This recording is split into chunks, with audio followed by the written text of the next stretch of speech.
Hey guys, Tara here from Quilts Love. Today we're going to cover part 2 of the Memory Quilt 9-patch twist pattern that is available in the description box below. The basic framework of the pattern is block. It's a disappearing 9-patch. And so I'm going to show you how to sew it together. If you didn't see our previous video on considerations, how to select your fabrics, and then of course stabilizing and cutting them, check out part 1. It'll be linked below also. Otherwise, let's go ahead and get started. Okay, guys, we're going to start assembling the blocks. We're going to start first with the cornerstone block. This block is going to be repeated in every block of the quilt, and it's the one that makes those cornerstones that come together in the alternating fashion. And it really ties the quilt together, even though, as you can tell, we have a variety of other different fabrics.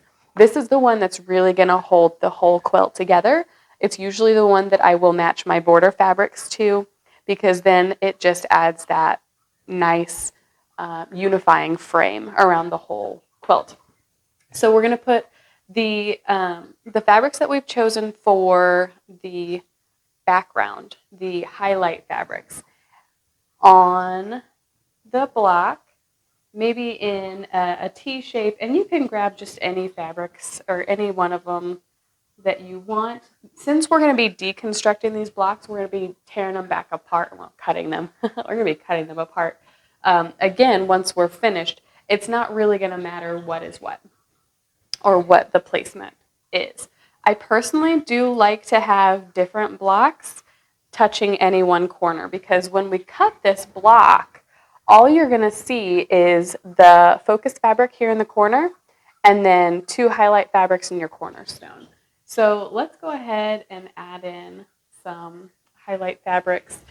I think you'll notice probably if you watched the previous video that I changed my mind on which fabrics I'm going to use to highlight versus have as the background of this quilt. As I was laying it out, I just thought, I really want it to be a light and bright quilt, and with the green, blue, and the dark blue fabrics, even though these might have in themselves more interest than the 2 solids, they're going to make that quilt look really heavy if they are the larger square.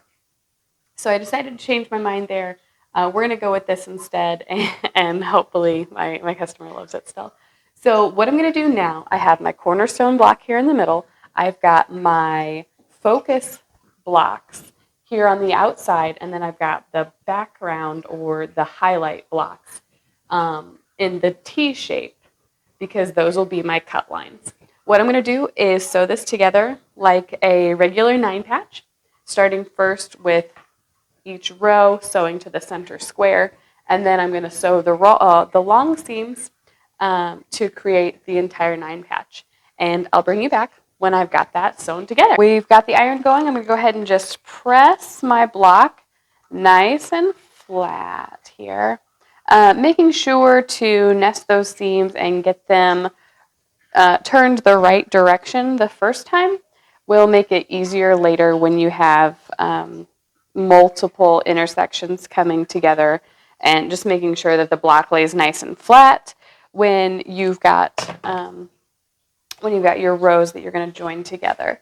It also really helps because, of course, we are going to be cutting these apart, so making sure that you square up as well as you can, and you can really aid that along by having good, clean seams that are pressed nicely.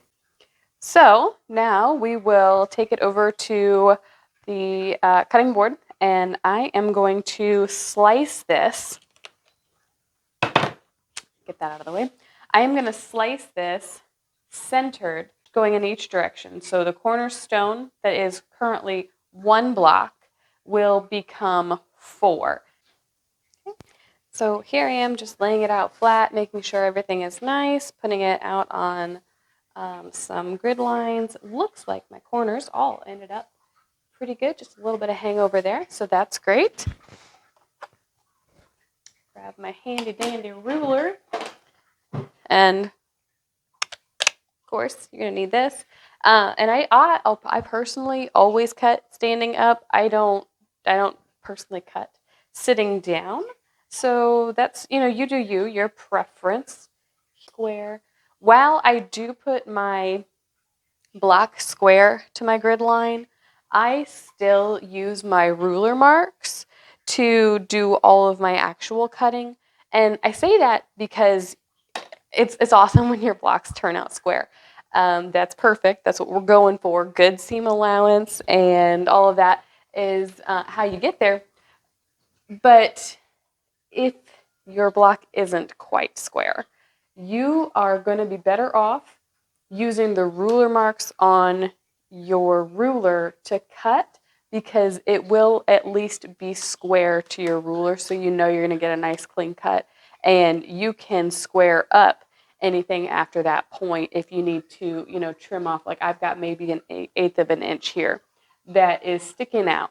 I'm probably going to trim that off just so everything stays nice and lined up later.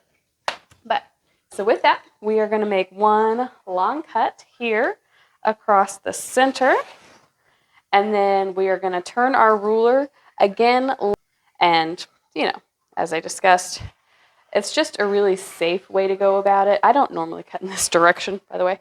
I normally would turn my mat. There we go. Now we've got 4 blocks in this configuration. You've got your cornerstone here, your highlights are on the side, your focal print or the focal fabric that's going to be carried throughout your quilt is right here, and when we alternate these according to the pattern, it's going to look fantastic. Once I have the blocks completely organized, I lay them out on the floor and I decide color placement.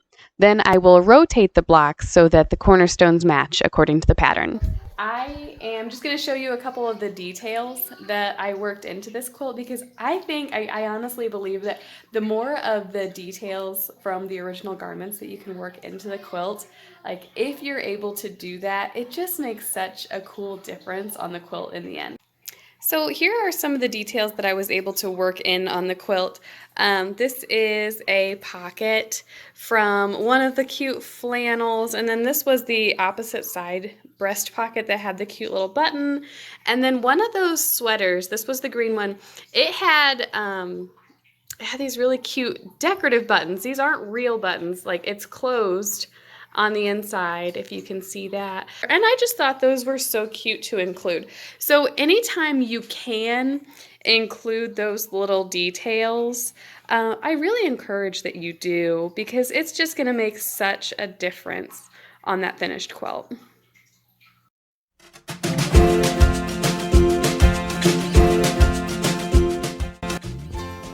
So here we go. I'll give you a couple action shots.